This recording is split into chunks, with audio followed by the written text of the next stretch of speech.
Hello बच्चों, आइए इस प्रश्न को देखते हैं। जैव वर्गीकरण विज्ञान का उद्देश्य है। विकल्प ए, जीवों का वर्गीकरण करना जो स्थूल आकार के लक्षणों पर आधारित हो। विकल्प बी, जीवों के विविध वर्गों का परिसीमन करना तथा उनके मध्य परस्पर संबंध स्थापित करना। विकल्प सी, जीवों का वर्गीकरण करना जो उनके विकासीय इतिहास पर आधारित हो तथा सभी अध्ययन क्षेत्रों से विविध प्राचीनों की सफलता पर उनका जाति वृत्त स्थापित करना। या विकल्प डी, जीवों को उनके कोशिका विज्ञानीय लक्षणों के आधार पर पहचानना और उन्हें व्यवस्थित करना।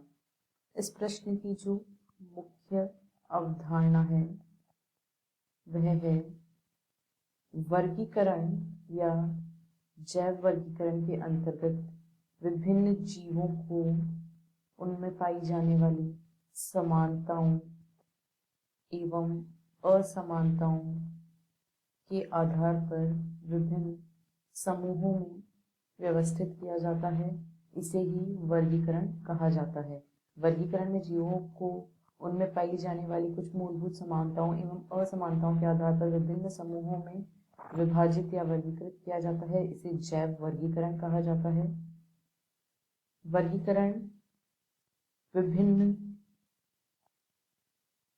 लक्षणों जैसे कि आकारिकीय, शारीरिकीय,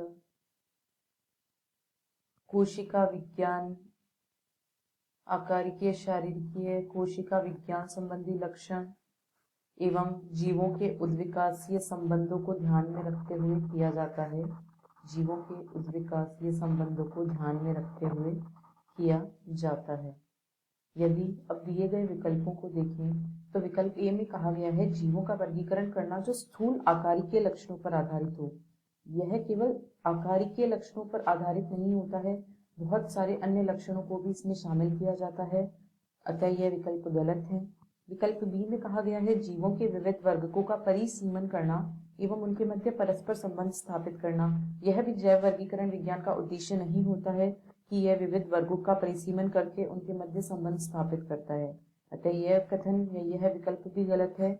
विकल्प सी में कहा गया है जीवों का वर्गीकरण करना जो उनके विकासीय इतिहास पर आधारित हो तथा सभी अध्ययन क्षेत्रों से विविध प्राचीनों की सफलता पर उनका जाति वृत्त स्थापित करना।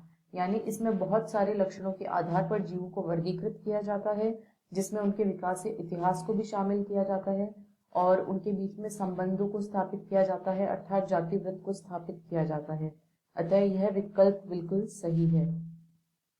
एवं विकल्प डी में कहा गया है जीवों को कोशिका विज्ञानीय लक्षणों के आधार पर पहचानना और व्यवस्थित करना, तो केवल कोशिका विज्ञानीय लक्षण ही वर्गीकरण का एकमात्र आधार नहीं होते हैं, अतः यह विकल्प भी गलत है।